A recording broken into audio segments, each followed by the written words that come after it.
Assalamualaikum warahmatullahi wabarakatuh. Kali ini kita akan belajar statistika uji T sampel bebas dan uji T sampel berpasangan.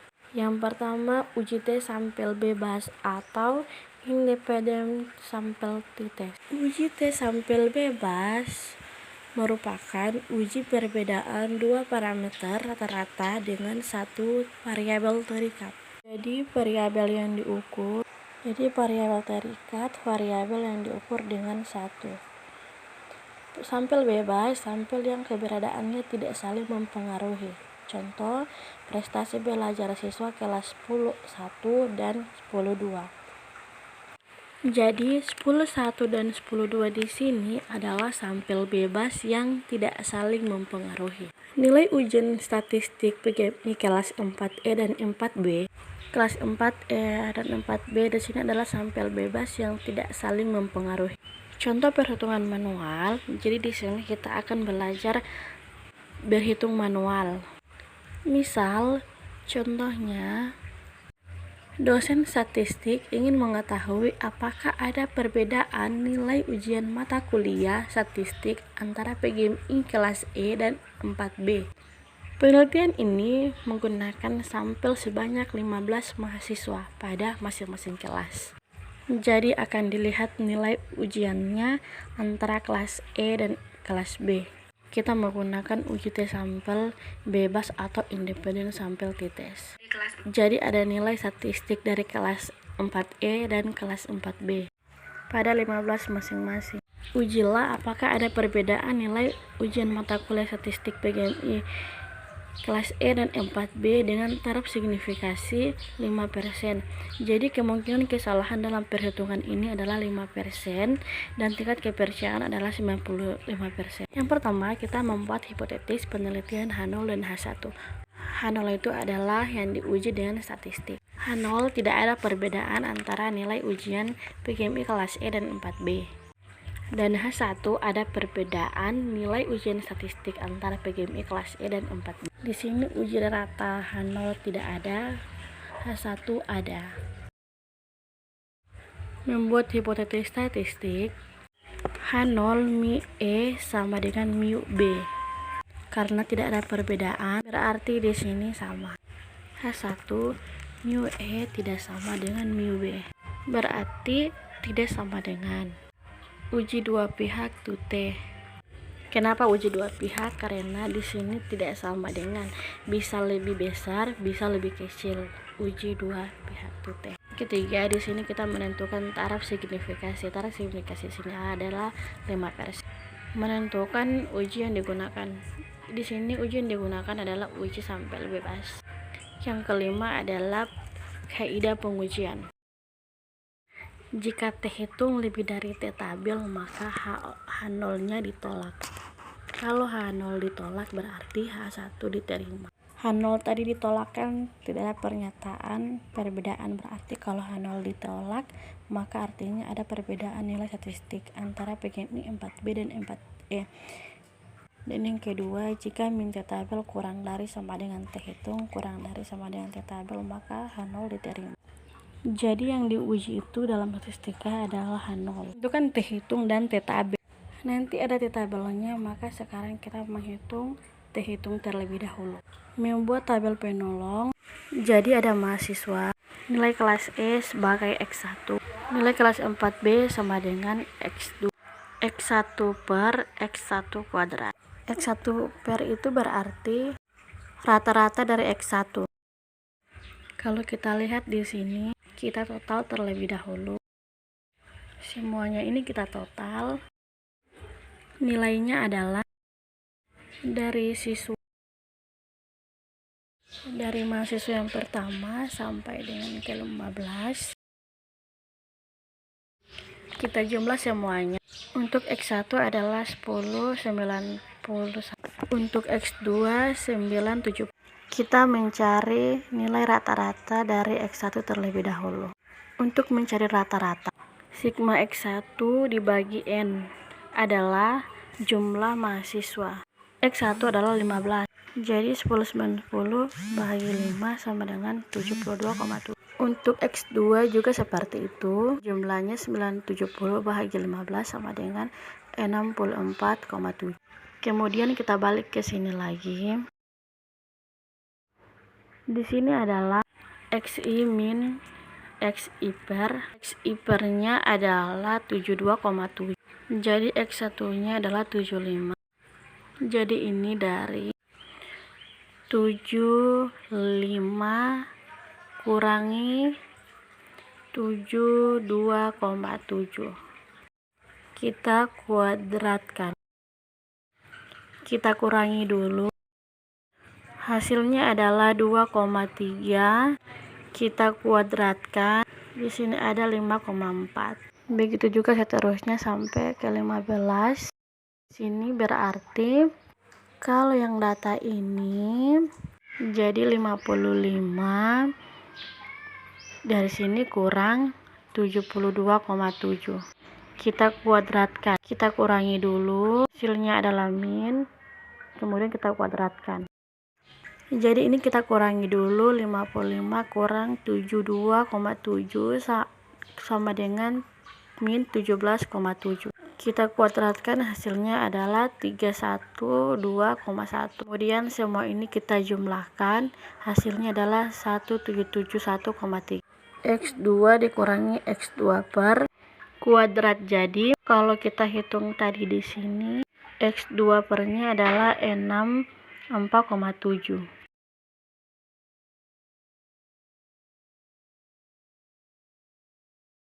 Jadi X2 dikurangi X2 per, X2 per-nya tadi 64,7. Jadi X2-nya adalah 85. 85 kita kurangi X2 per 64,7. Kita kuadratkan. Hasilnya adalah 20,3. Kemudian kita kuadratkan, hasilnya adalah 413,4. Dengan data ini misalkan berarti X2 dikurangi dengan X per arti 70 kita kurangi dengan 64,7. Kemudian kita kuadratkan. Tapi ini kita kurangi dulu, berarti hasilnya 28,4. Kita jumlahkan, hasilnya adalah 4981,3.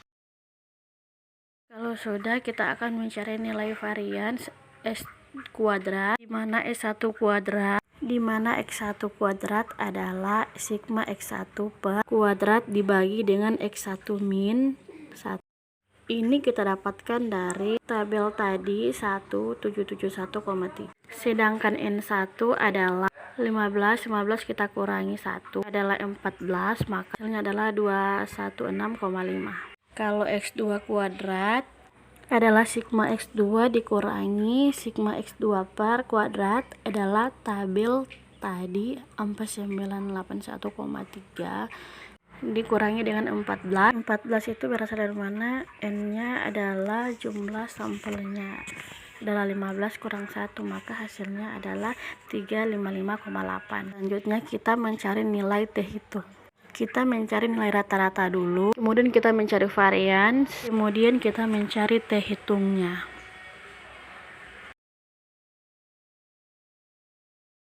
Untuk mencari T hitung dari uji T sampel bebas atau independent t-test, kita menggunakan rumus ini. T hitung sama dengan X1 per adalah rata-rata dari X1 dikurangi dengan rata-rata X2.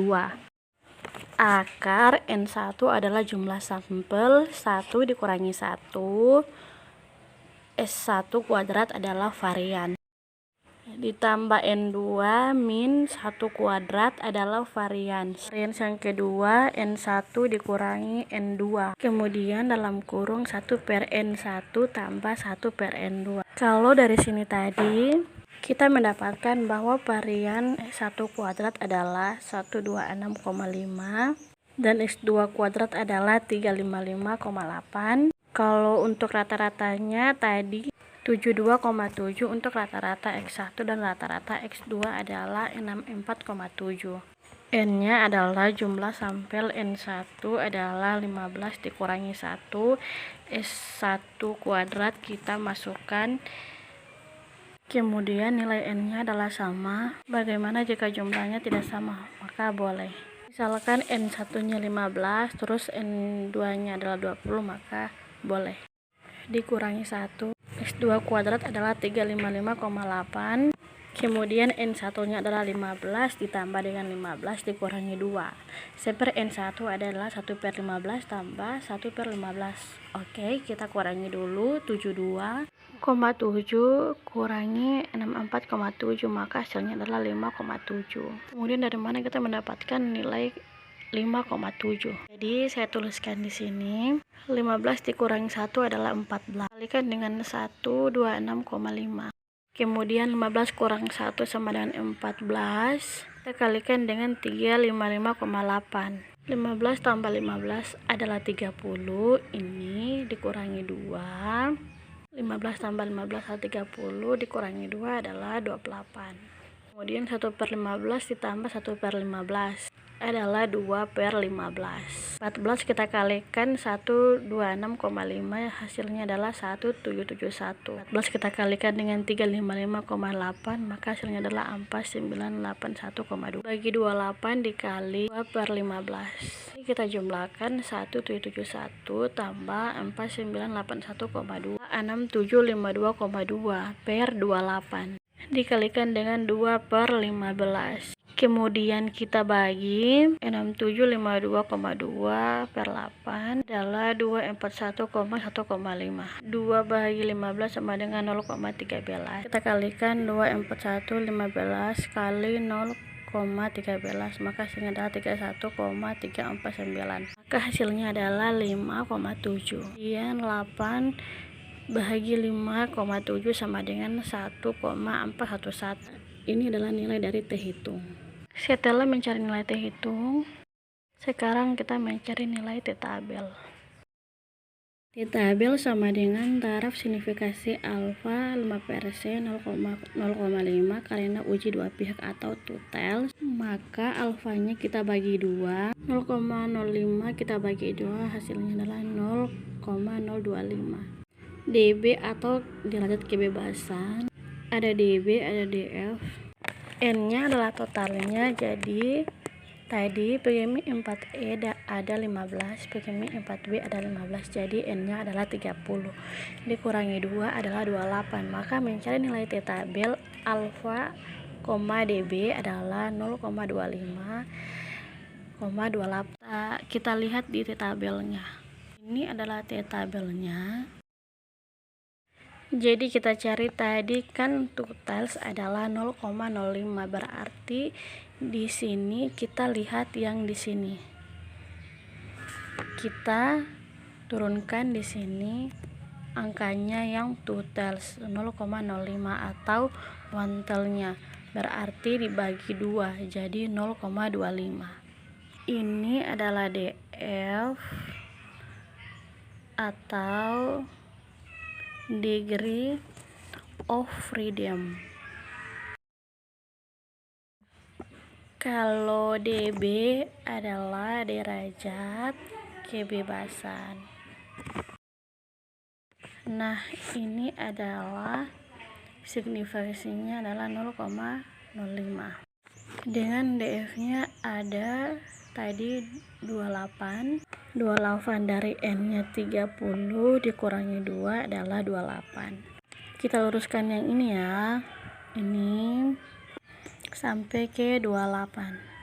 28 kita lihat di sini, kita luruskan. Ini adalah 28 di sini.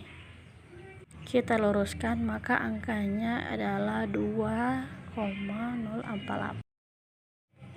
Ini adalah nilai T tabel.